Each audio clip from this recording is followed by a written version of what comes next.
The Art of War by Sun Tzu. Chapter 6. Weak Points and Strong. 1. Sun Tzu said, "Whoever is first in the field and awakes the coming of the enemy will be fresh for the fight.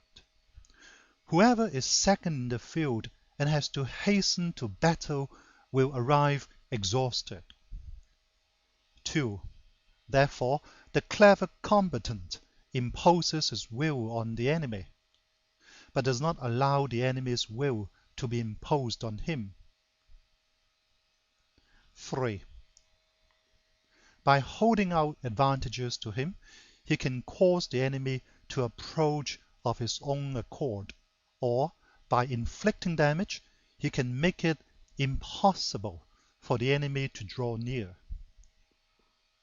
4. If the enemy is taking his ease, he can harass him. If well supplied with food, he can starve him out. If quietly encamped, he can force him to move. 5. Appear at points which the enemy must hasten to defend. March swiftly to places where you are not expected. 6. An army may march great distances without distress, if it marches through country where the enemy is not. 7.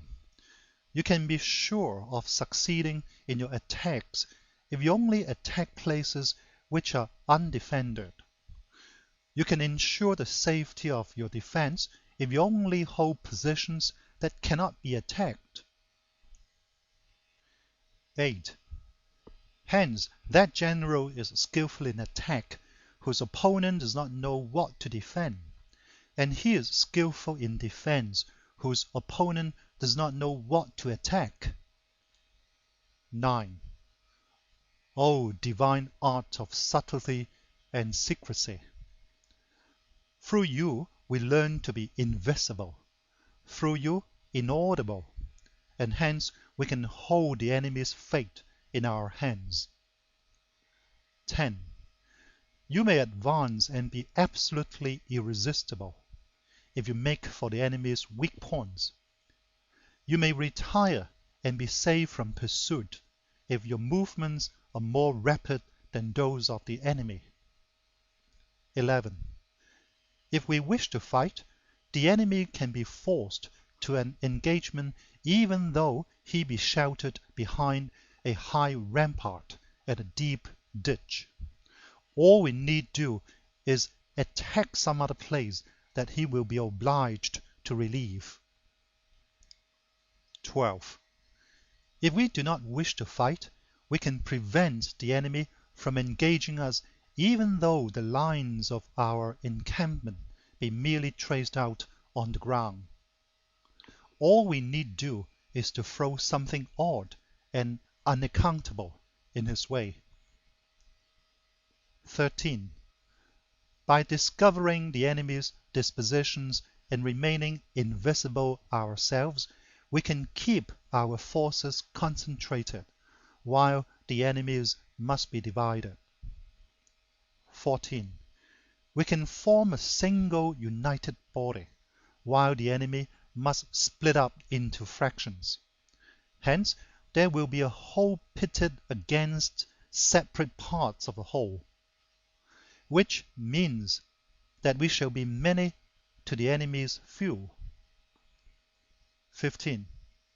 If we are able thus to attack an inferior force with a superior one, our opponents will be in dire straits.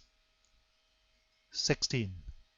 The spot where we intend to fight must not be made known, for then the enemy will have to prepare against a possible attack at several different points, and his forces being thus distributed in many directions, the numbers we shall have to face at any given point will be proportionately few. 17.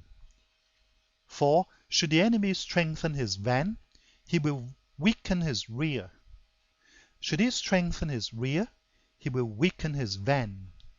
Should he strengthen his left, he will weaken his right. Should he strengthen his right, he will weaken his left. If he sends reinforcements everywhere, he will everywhere be weak. 18. Numerical weakness comes from having to prepare against possible attacks.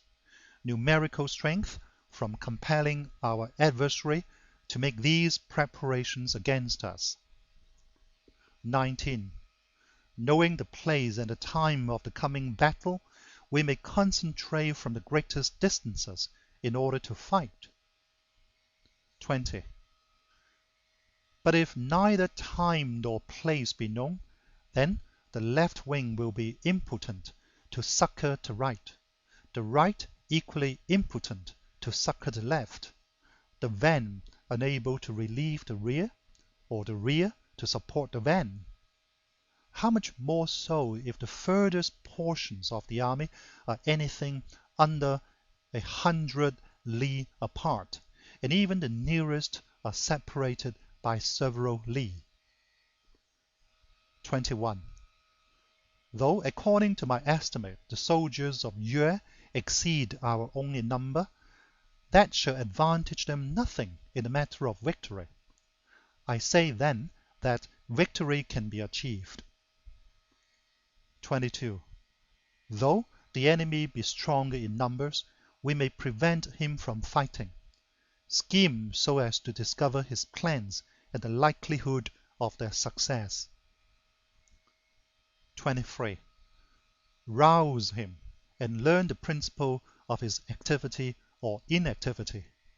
Force him to reveal himself so as to find out his vulnerable spots. 24.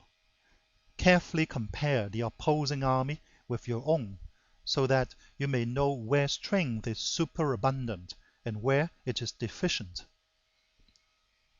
25. In making tactical dispositions, the highest pitch you can attain is to conceal them. Conceal your dispositions, and you will be safe from the prying of the subtlest spies, from the machinations of the wisest brains. 26. How victory may be produced for them out of the enemy's own tactics, that is what the multitude cannot comprehend. 27. All men can see the tactics whereby I conquer, but what none can see is the strategy out of which victory is evolved. 28. Do not repeat the tactics which have gained you one victory, but let your methods be regulated by the infinite variety of circumstances. 29.